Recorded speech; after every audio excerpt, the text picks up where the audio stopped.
everybody, whether you're on the East Coast, West Coast, or around the world. This is Coast to Coast. We got the entire staff here since Dustin decided to show up last second.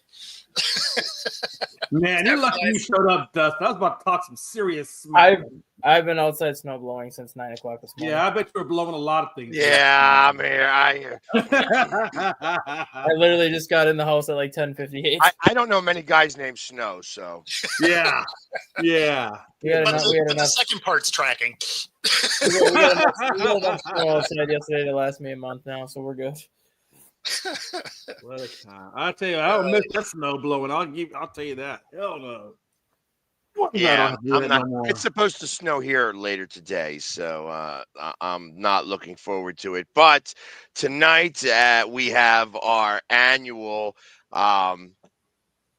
everybody comes in the bar and we do our Chris Max X XXX caroling, Xmas caroling or XXX caroling, Xmas. Yeah. I mean, as soon as you went to the XXX part of it, now I'm intrigued. Like what? Any dirty carol that you could think of is sung at the bar this evening. I got you. And everybody is fair game. So if you show up, wear your thick skin because you're going to get your balls busted. Nice. Lord have mercy.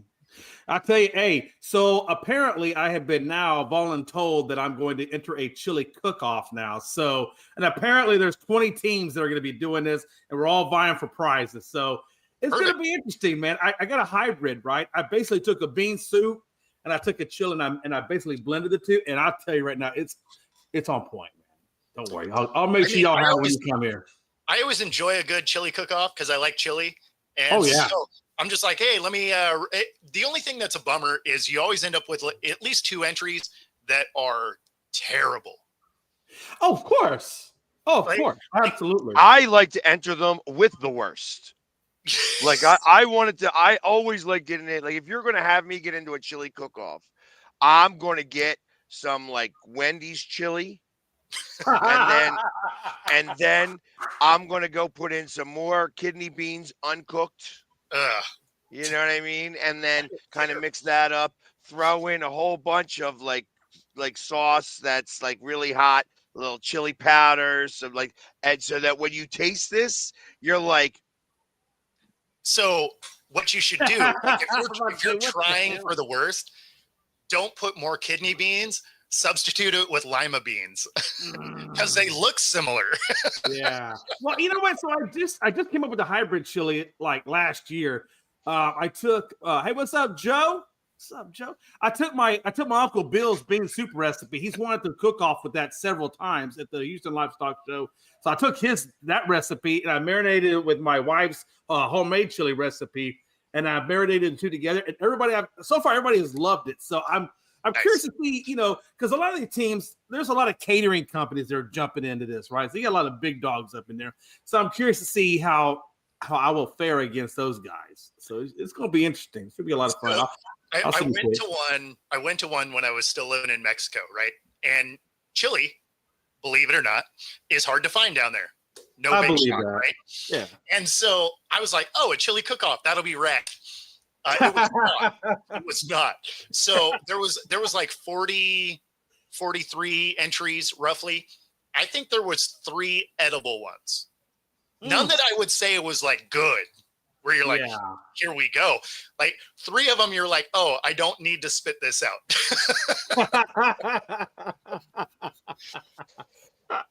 Got ya. So don't go to see, mine actually will taste at least somewhat worthwhile once you put it in your mouth. It's the swallowing part that'll be hard to do.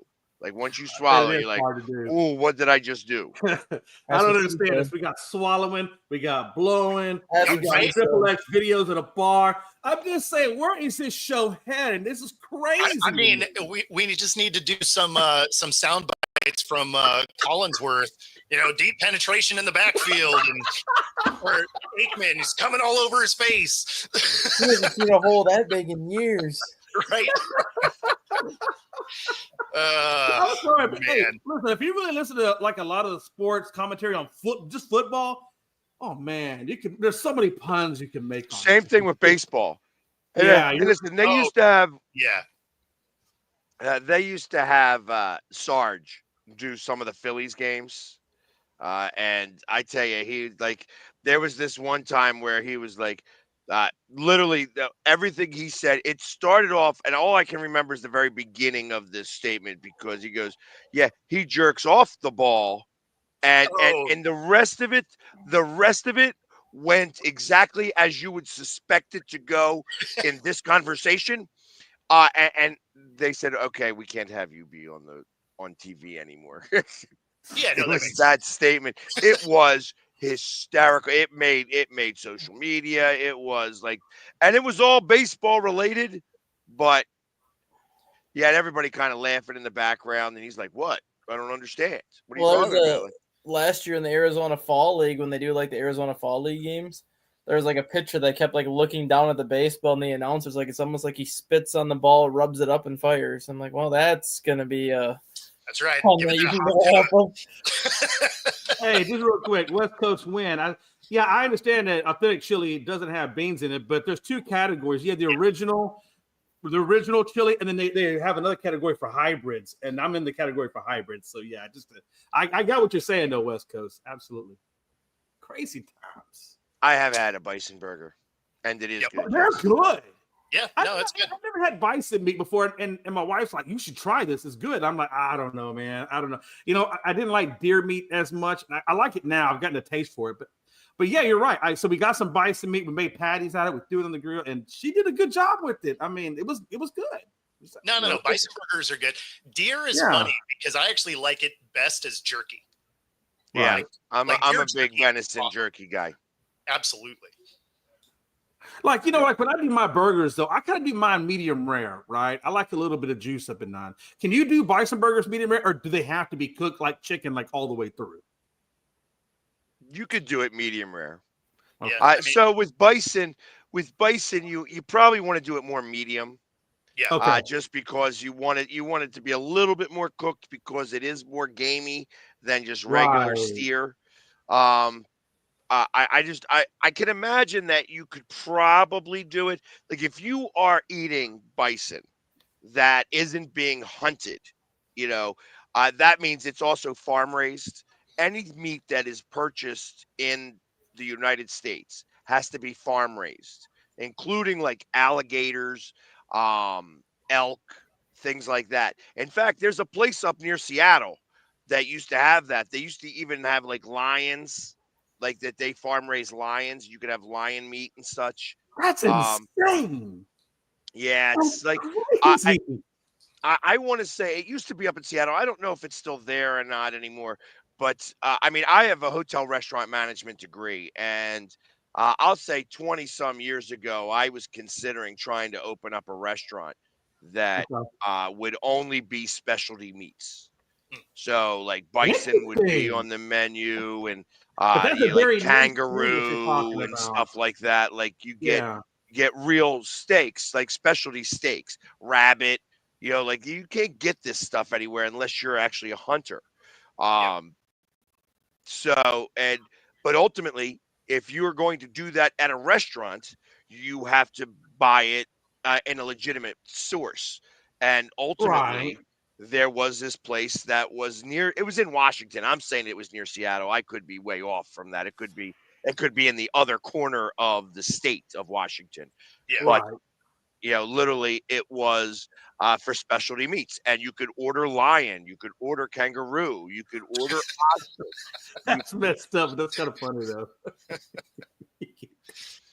But the only thing about that, when you talk about these exotic meats, though, I mean, the clientele would be far less. Like my mom, she won't eat half of these crazy things. There's a lot of people I think would. I mean, is that still a good viable? It has to be done. That concept can only work in a city that has over 1 million or so people.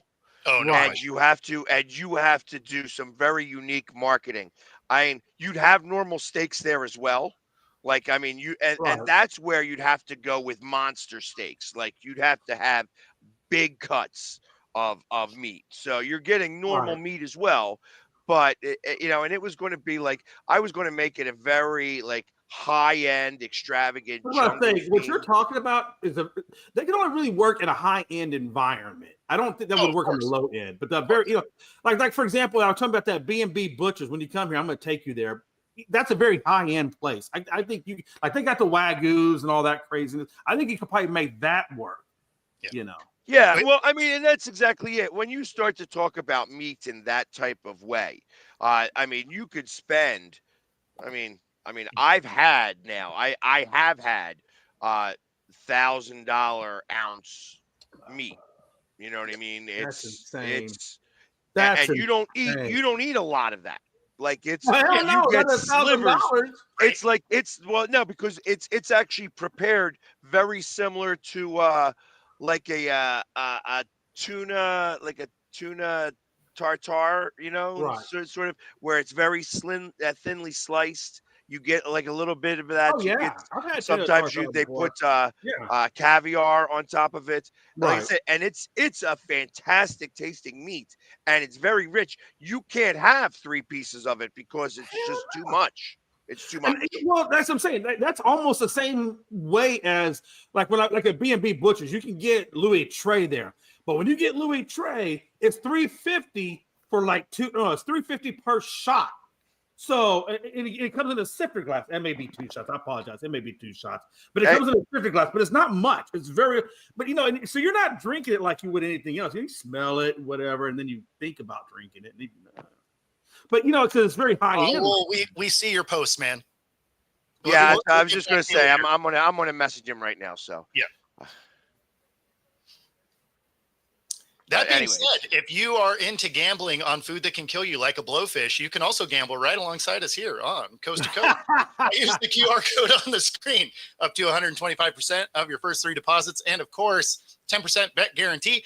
There is no guarantee if you eat a bad blowfish, though, you do die. So try not to do that. And then, of course, if you're here in the Pacific Northwest, you can use this QR code on the screen as well. Free 5-day pass at any of the True Fusion gyms, whether it's Bellevue, Ballard, University Village, Pilates, boot camp, yoga, bar, and more. Find your edge at True Fusion Gym. Seemed like a good time to knock that out. No. Hey, the segue was asking for it, almost begging for it. Hey, this is a little time. Can I do Stump the Panel? I told you about that the other day. Yeah, I mean, might as well. This is as good a time as any. We weren't talking about sports anyway. No, I really want to see if Stat Guy gets this because I know he has all the crazy stuff. But there has only been one person to ever get 2 Heismans, and he got him in back-to-back years. Do you know who that person was and the years he won it? I think it was the 80s, wasn't it? You tell me. I don't. Well, obviously, it wasn't alive before 1989, but wasn't it?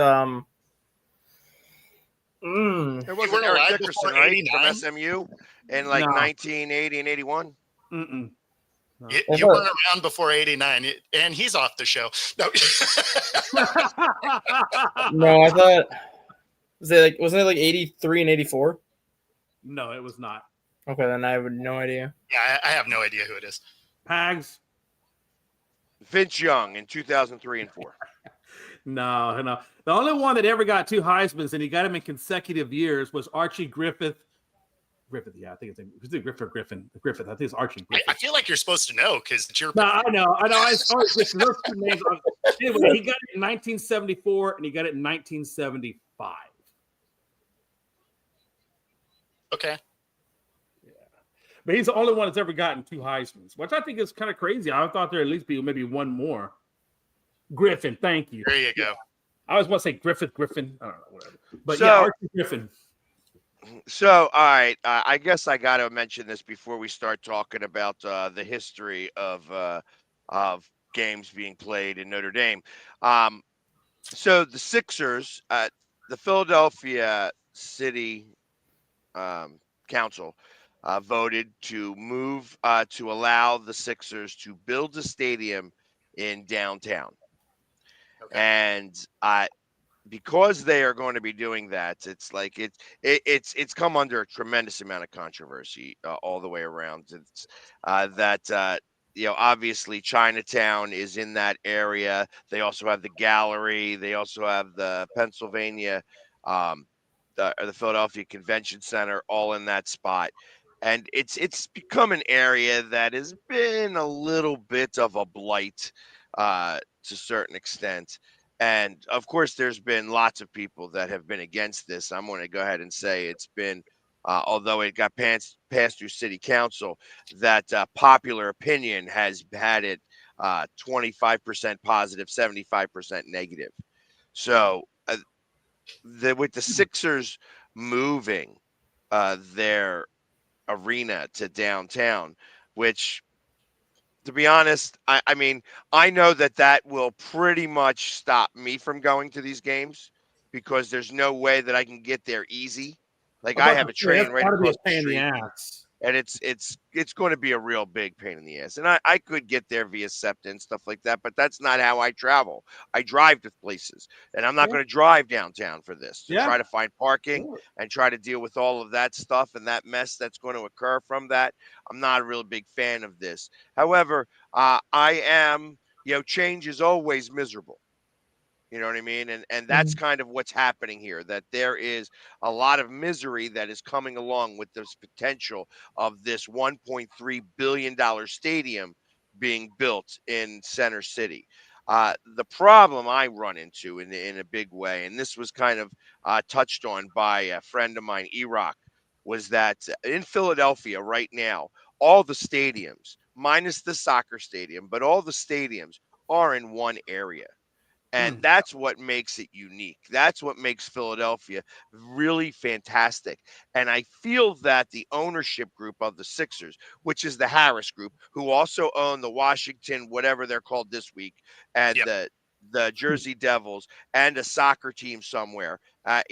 This is the problem when it comes to ownership that only really care about money and they don't really care about championships.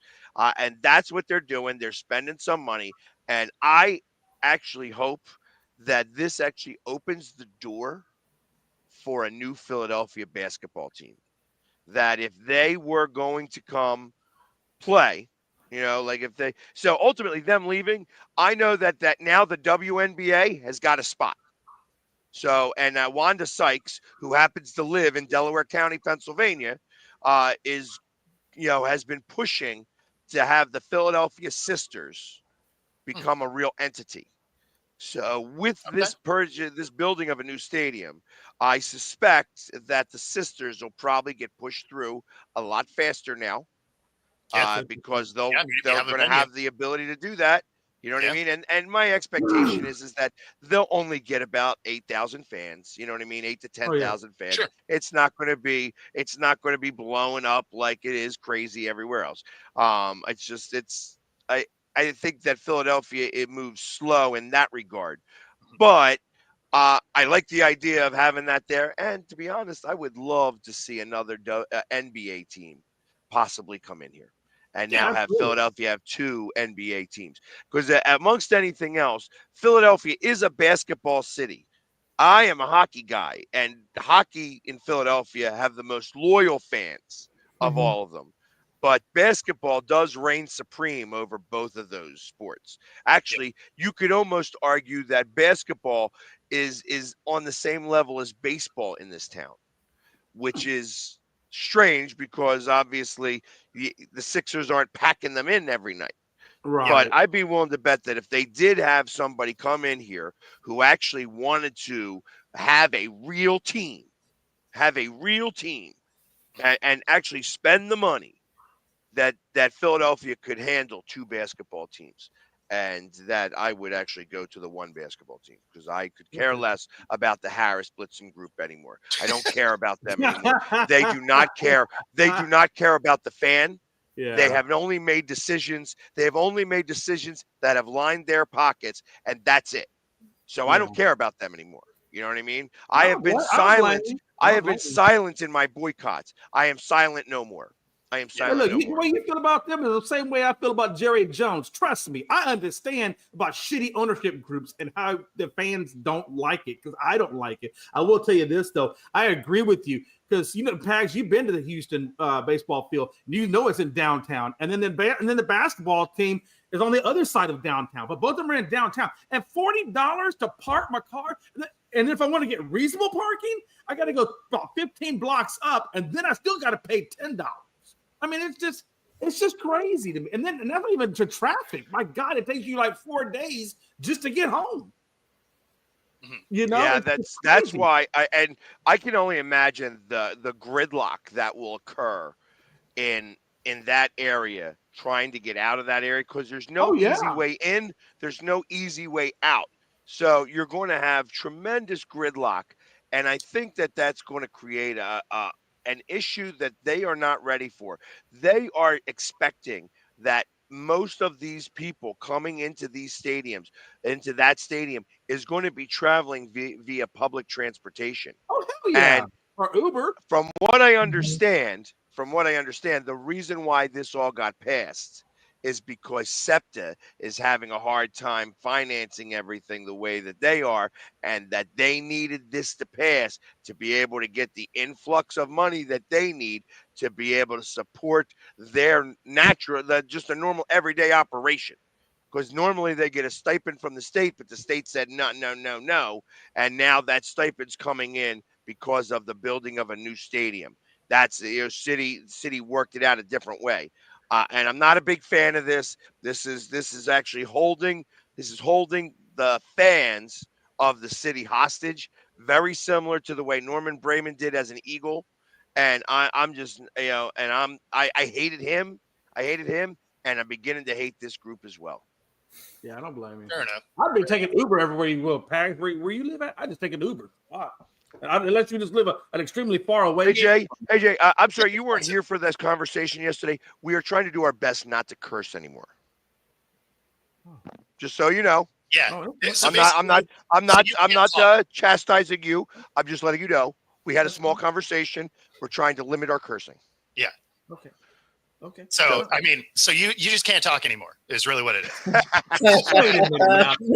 Hold on. I will tell you, I cuss. I will tell you that I do. Because look, 30 years or almost 30 years in the military, you're gonna cuss. No, absolutely.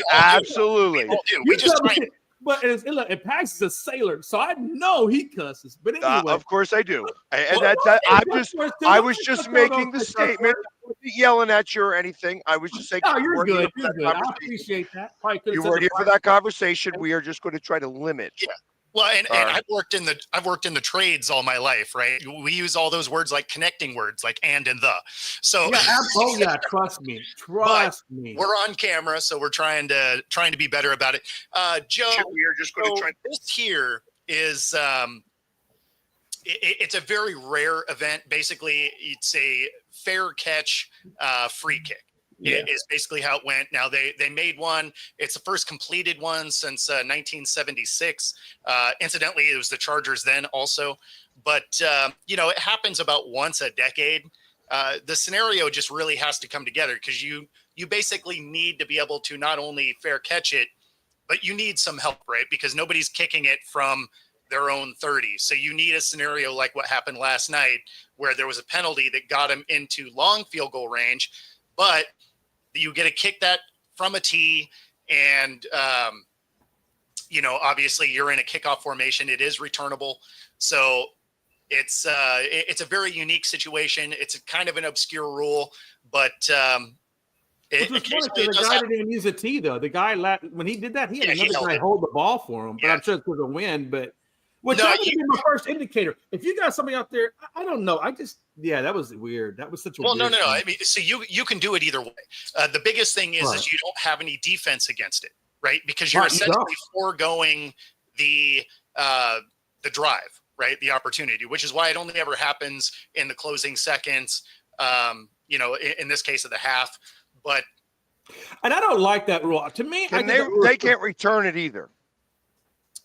Is it just a dead ball from there? Yeah, and so what happens is that's why there's no defense. So if he missed that kick, like if he was short, where you could almost have somebody try to catch it and run it back, can't do that. So ultimately, it was a free play with no time left on the clock. Yeah, but that's so unfair to the defense because you're putting the defense. They're thinking you're doing a field. Everybody knows that, and then to me, for you to be able to do no. You can only kick the ball. You can only kick it. No, I understand that, but what I'm saying is you're putting the defense in a bad spot because it's to me it's unfair because you have the advantage of knowing what you're going to do. So there are a lot. I mean, I don't like that rule. I don't like that rule. There's no trick. If you're going to line up, if you're going to line up in a kicking formation, then that should lock you into kicking the damn ball, whether it be a side kick or whatever. If you're going to try to tell me now I'm going to do a field goal, well, you didn't give me the opportunity to defend because you're telling me you're in a kickoff formation. It's a free kick. There's no defense. I don't know. I'm not. I guess maybe I'm not understanding. I mean, because they're kicking a field goal. Like, how do you get a free kick? Like, wasn't a drop kick. Was not a drop kick, Mac. It was a free kick field goal. So they kicked. They got a fair catch because there's no time left on the clock. They could invoke this rule where if you fair catch the ball at that point, you can kick a field goal. If you miss that field goal, the other team gets the ball back again. Yeah. So it's not like you get to kick the field goal. Oh, I missed the field goal. Now I get to try to run my plays. No, it was literally, it can only work right now in these very unique circumstances where they punt the ball away and they do a fair catch and they do it at that point. They're going to kick the field goal right there because they know that if they miss, half is over. If they make it, the half is over. Either way, it's the end. Well, this is why they did it, is because there was a penalty, because people kick far enough that this rule really isn't really used, because even when they're backed all the way in their end zone, they can usually punt a ball outside of where somebody can kick it. The biggest thing is because it's a free kick, you don't have a defense. They can get a lower launch angle because they don't have anyone trying to block this kick. So all of a sudden you can hit from a further distance. But again, you would lose possession if you were to ever do it during the game, which is why it doesn't happen. Right. Yeah. So like if you had 5 seconds left and you got a punt and so like you're here at your own 40. Yeah. Your side of the 40, you could invoke that free kick. It's a 70-yard field goal, but you could do a lower trajectory because there's nobody in front of you. It's not like you're going to be able. Not many people can make a 70-yard kick. Yeah, right. With the defense coming at them because you're too low. Yeah. It's too low to the ground. The trajectory is only going to be like at a launch angle of about 30 degrees. Yeah, it's the launch angle of a block is what it is. Right. So that's interesting. I guess I learned something new. I didn't even know they had this free kick thing. I never heard of that. Rule again. Like the last time it was successful was 76, and I think the last time it was done was 20 years ago. So I mean, it's not something that happens very often. It happens even less often than the drop kick that Brady did. A decade ago. Was it Brady or was it what's his face? Bledsoe, not Bledsoe. Flutie. I thought Flutie was the one who did the last drop kick. I thought Brady did one at one point. I'm not sure that he did, but he might have. I don't know that he was a kicker for anything, but I know Flutie was trained in that and did one as a New England Patriot. Hey, stat guy, since you're not really participating this morning, you want to look that up? I'm just letting you guys have yours right now. I didn't watch Thursday Night Football last night, so I have no say in it. Well, I know that I had a whole parlay that was great, starting with Denver winning this game. Yeah. I thought for sure Chicago was going to be the one that let you down. Yeah, now everything else will win, I'm sure. Doug Flutie was the last one before Cameron Dicker. To attempt it or to successfully do it? To successfully do it. Who was the last to attempt it? Says Doug Flutie also. Oh, okay. So yeah, there's a couple of very unique rules that are like old school rules that you could use. Like for instance, I think the last time this rule was invoked was by the Eagles, the quick kick. That you can kick a punt on third down or second down or first down if you want to. Yep. So, and they invoked it. I believe, I don't know if it was the longest punt ever, but like Cunningham may have been the last person to perform a quick kick where it was like they wanted to try to change field possession or position. Yeah. And, he did a kick on third down while the defense was not ready for it. And he hit a bomb. And kicked it like 60 yards. Yeah, he launched a bomb off that kick. Linda coming in with some hot questions. I guess Mac is a little spry today, asking Dustin, "Hey Dustin, are your Vikings a legitimate Super Bowl contender?" If they get home field, yes. That sounds like a possible maybe. So if they get home field, yes, just because they do have a lot of key pieces out on defense right now that with that extra week off, they would get them back. Versus if they don't get home field, they will not have them back for that first game of the playoffs, depending on who they're matched up against. It could ultimately be a one and done situation for them.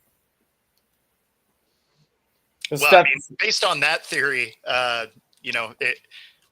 it's in New Orleans this year, so not winning a ring anyway. Then because Stephen Gilmore is the biggest one that they're missing right now. He has a hamstring injury, but they're not putting him on IR because it's a hamstring injury. If he's good to go, he'll go. If he's not good to go, he's not going to go. But they've already said he's going to miss his third game. Every player actually.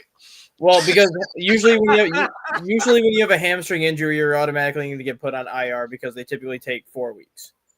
And right now, Gilmore's on week 3 without his injury this week. He's already been ruled out for Sunday. So that's the third game that he's missing with a hamstring injury.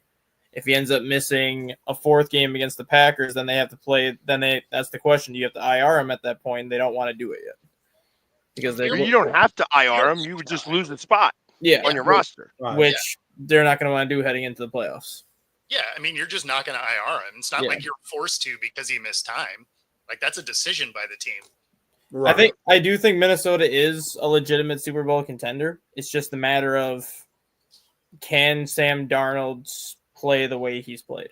Or is he going to show up with an old Sam Darnold old type of game in the playoffs? Man, you are really breathing confidence into this conversation.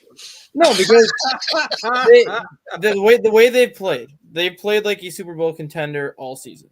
Detroit has played like a Super Bowl contender all season. Same thing with the Eagles. But right now, a lot of people are starting to wonder if Detroit is actually a Super Bowl contender anymore because of the injuries. And that's a valid question to ask because they have been playing like a Super Bowl contender all year, but now all of a sudden they have so many injuries, it's getting to the point where can they overcome those injuries? It is pretty wild that they have 15 defensive players on IR. Yeah. And like that the same thing with Minnesota. They've been playing like Super Bowl contenders, I would say every game besides 3. They've had the 2 losses, and then they had that one ugly game against Jacksonville where they won 12-7. Outside of that, Minnesota's been playing like Super Bowl contenders pretty much all year. But then again, Sam Darnold, outside of that 1-3 interception game against the Jaguars, hasn't really looked like the Sam Darnold that everybody knew from the Jets. Is he going to show up like the old Jet Sam Darnold in the playoffs? Because if he does, then no, Minnesota's not a Super Bowl contender. But if he plays the way he's done this year, they are. Do you really think that he would revert back that badly? No. I don't think he would revert back that badly, but we even saw it against the Bears on Monday that he still, for as many good throws as he still makes a lot of dumb throws. And he did get very lucky against us. Betting against the Vikings. He did make a lot of bad throws against the Bears on Monday. He just got away with some of them. One of them got picked off, and I think the other one, Justin Jefferson, ended up breaking up, so it didn't get picked off. So he did get away with some throws on Monday. I don't think he'll ever. Every quarterback has ones that either slips out of their hand or, their guy tips up. I mean, there was one last night that I thought for sure was going to get picked. I do have Minnesota in the NFC Championship game, though. What's that? I do have Minnesota in the NFC Championship game. I just have them losing to Philly. Okay. Yeah, I mean, I think that's about right. And I'm not sure where that game's going to be played. I really don't think it's going to matter where it's going to be played, whether it's played in whether it's played in Philadelphia or whether it's played in Minnesota. Philadelphia right now is the team to beat in the NFC. They've been playing the most complete football over the last 2 months. Yes, I see that, Linda. They would be the first 0-5 team in Super Bowls. Yeah. So, I mean, I do like whether Minnesota gets the 1 seed, the 2 seed, whatever they get. I think Minnesota gets to the NFC Championship game. Right now, I just don't see a team beating Philadelphia in the playoffs on the NFC side of things. They've just been playing too well the last 2 months. Exactly. And I don't think, even Jefferson and everything, like, I just don't see them having enough firepower on offense to get past our defense. And, I mean, not for nothing, the Philadelphia defense right now is ranked number 1 in, like, every category, which is odd because last year we were ranked 32nd in every category, it seemed. Even the gangrene defense, in 91, did not. They were best in yards, but they didn't give out. They actually weren't number 1 in points. There were 2 times that the defense of the Eagles were number 1 in all categories. The one time was in 1980, and the other time was in 1949. Both times they went to the championship. We lost the Super Bowl in 80. We won the championship in 49. Yeah, so as it sits right now, you guys are first in total yards, second in against the pass, 7th against the run, and first again for points.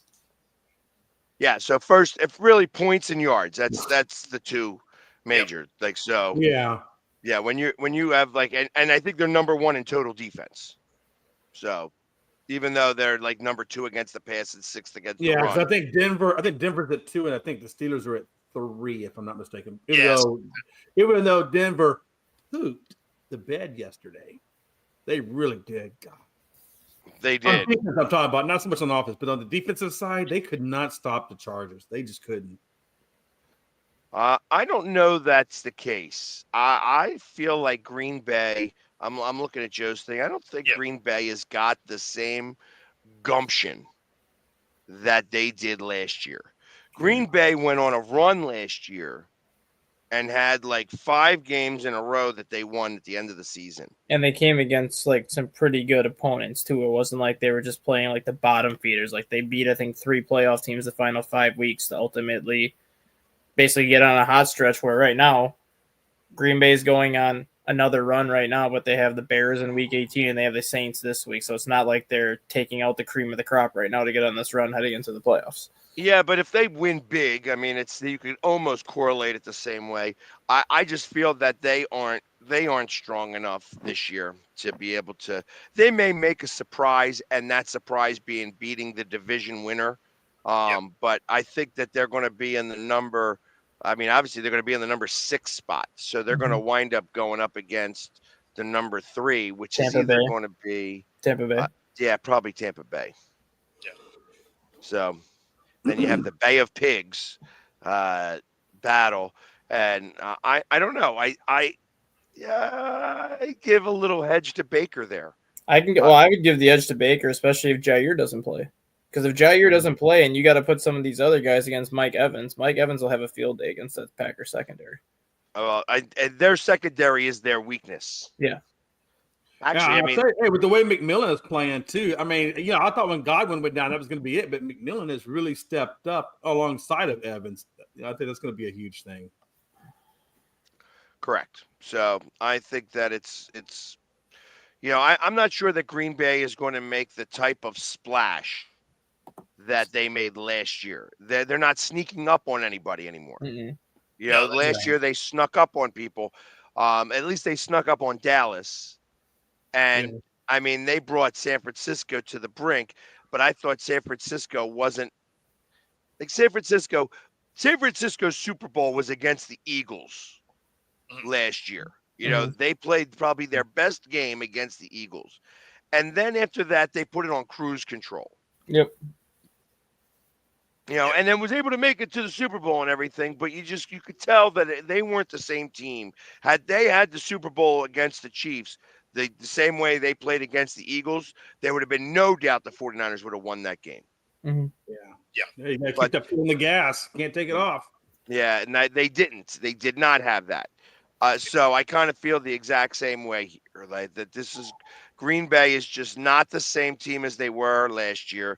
They're not surprising anybody, and I feel that right now, like I said, there are only 3 legitimate teams that I see, and you could put, maybe Green Bay's at the top of that second tier, but you could say it wouldn't be a surprise if the Eagles, the Vikings, or the Lions were able to go to the Super Bowl.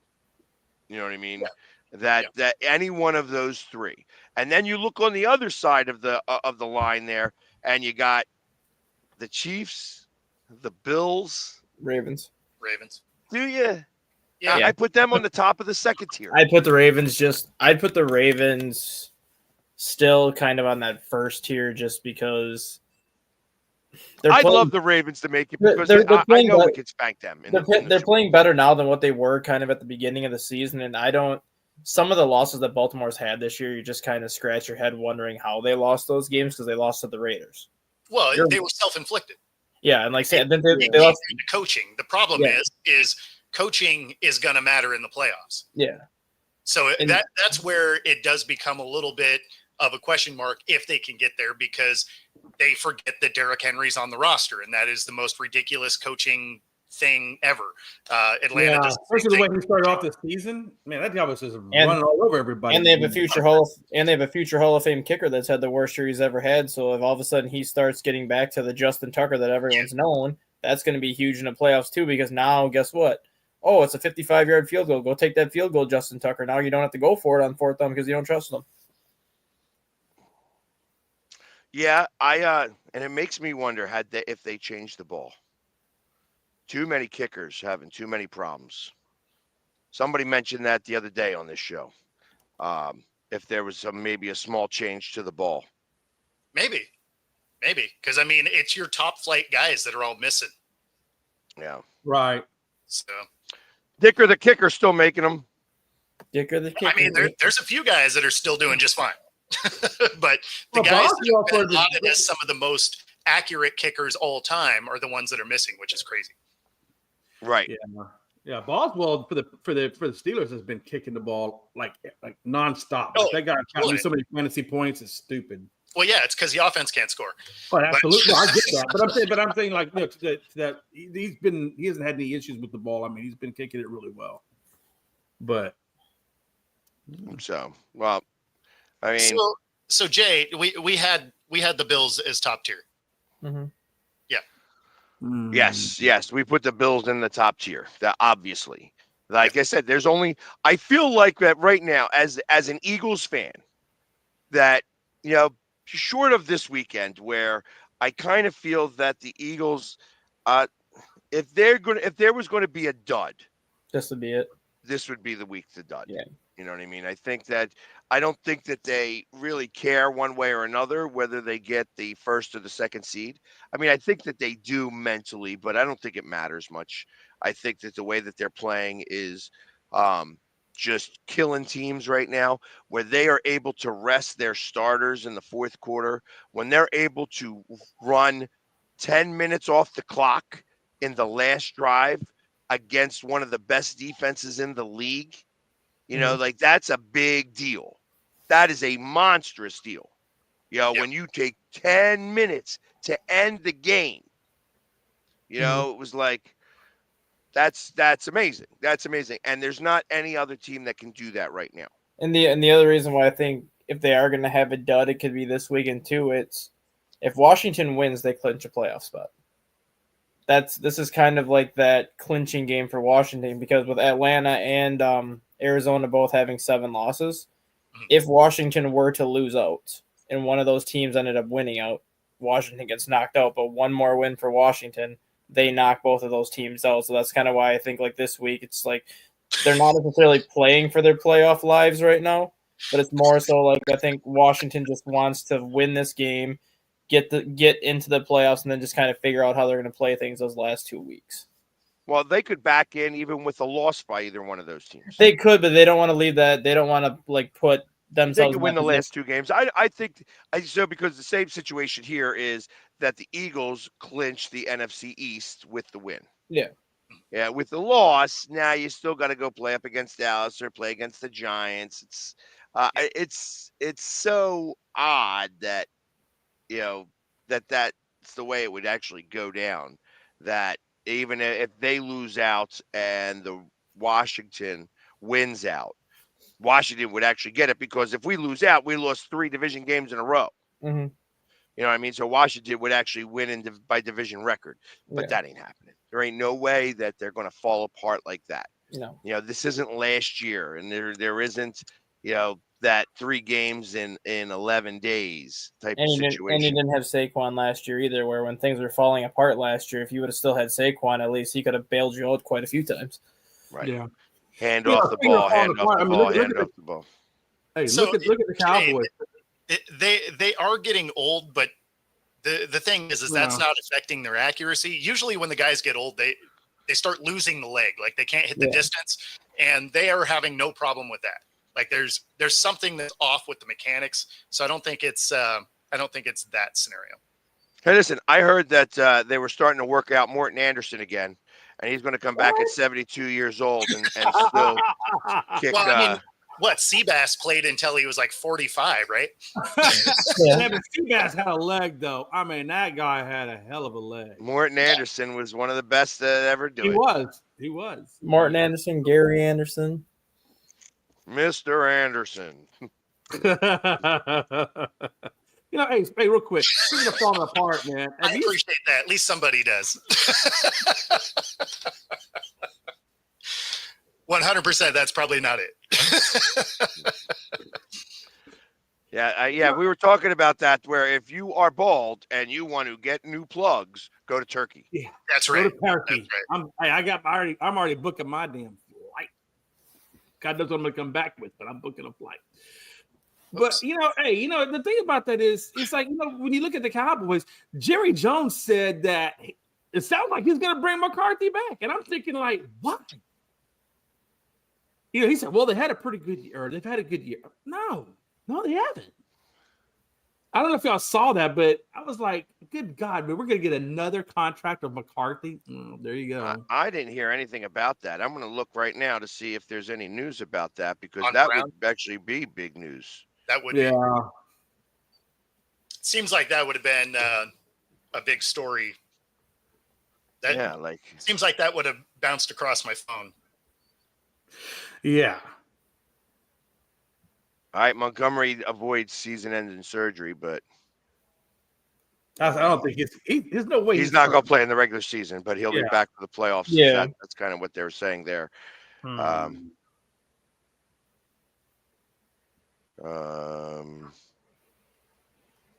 I don't see anything about it. Yeah, I mean, they added him to the injury report yesterday with a knee injury. Yeah, knee injury says we'll see if he's even going to practice. So there's a chance. There is a chance. Yeah, I didn't see that. Joe, come on, Joe. Really? Come on. Come on. To be fair, Joe. The rest of us wouldn't mind it either. The hell with the rest of you. Go. We're gonna have a conversation. He's gonna be back. Burning. He's gonna be back. You know what? I really do think that Jerry Jones is gonna bring his ass back. Do you? Yeah, I do. Honestly, I think Jerry's gonna bring his ass back. I do too. Oh, okay. So it was in Sirianni's press release. So got ya. Is it time for Jerry Jones to sell the team? Of course. It's Ben time. Hell yeah. Now, Frankie, what kind of question is that? Is that like a clickbait comment you're just 100% it is. He is poking the bear because it's hilarious. It is hilarious. I mean, come on. What are we doing? Just like it's time for Woody Johnson to sell the team too. Oof, man. Yeah. I definitely think. What if Douglas, the GM, came out and said it's like working with a teenager? Well, that's because Woody Johnson turned down a trade because the player they were trying to trade for didn't have a high enough Madden rating. Reportedly. I still don't really believe that that's how it went down, but like maybe it played a factor. Maybe the phrase came out of his face, but I seriously doubt that he kept football people from making football decisions because of a Madden rating. I'm going to go with there was a little more behind it than that. Yeah. Because even reading the article that you sent yesterday, like there's conflicting reports within it. So, I mean, who knows what actually went down? Did the phrase come out of his face? I have no doubt. I'm sure it did. Just because he does seem like that kind of guy. But at the same time, do I think he stopped a trade because of it? Probably not. Like that seems ridiculous, even for some of the worst owners in the league. Hey, Joe, I'll tell you why I don't want McCarthy back. Because he's antiquated. The game has passed that man by a long time ago, brother. Yeah, Joe, he hates going 12-5. He wants Garrett back. He wants to go 8-8 with claps. You know what? I was going to send yourself. Oh, this is going to be fun. I was going to send you a nice Christmas present, but now that you peed in my Cheerios, you can go fudge yourself. Well, I mean, the show's long. I got to pee somewhere.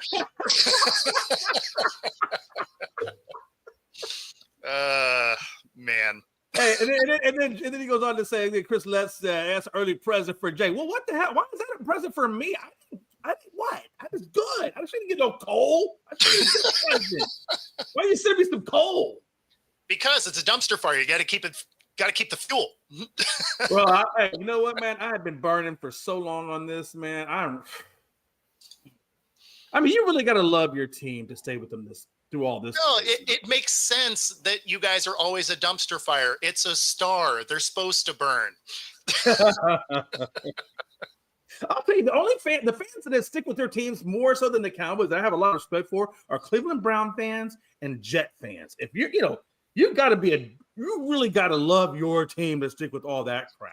I mean, you can put the Detroit Lions in that mix too for how bad they were for how long.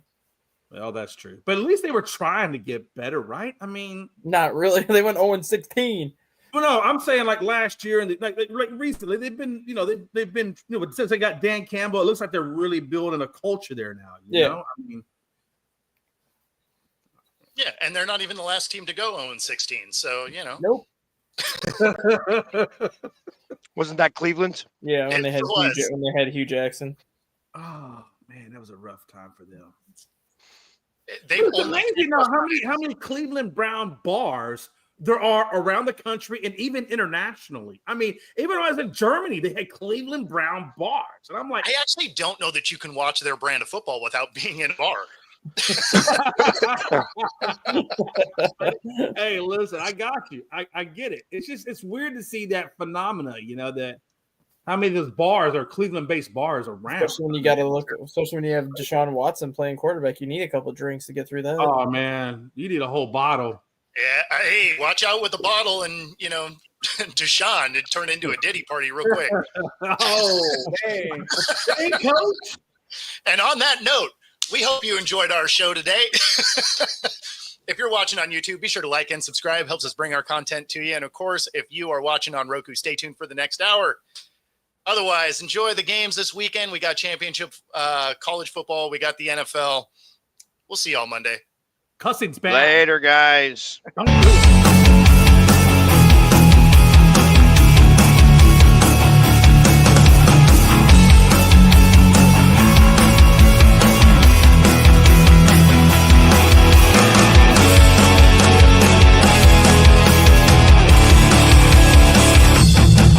In Introducing National Streaming Sports, live and on-demand sports talk programming that you can access 24/7. For the premier sports talk experience, tap into our Roku channel. Start your mornings with Mac and Jack covering all the weekend sports action. Then pour a cup and enjoy all the sports you can drink on the Coffee and Sports Podcast. At midday, talk sports from east to west on the Coast to Coast Podcast. Followed at night by some hot girl talk with Prim and Proper Sports featuring Sonia Pearson. Talk boxing on the Gloved Fist. Yankee fans tune in for Start Spreading the News. And there's more on the College Sports Huddle and Sports Scope with Robert Butler. There are 20 podcasts in all and 70 weekly shows, giving us a 3.4-star viewer rating. To find us on Roku TV, search for National Streaming Sports on the Roku search bar. Click on the logo and you're in. National Streaming Sports.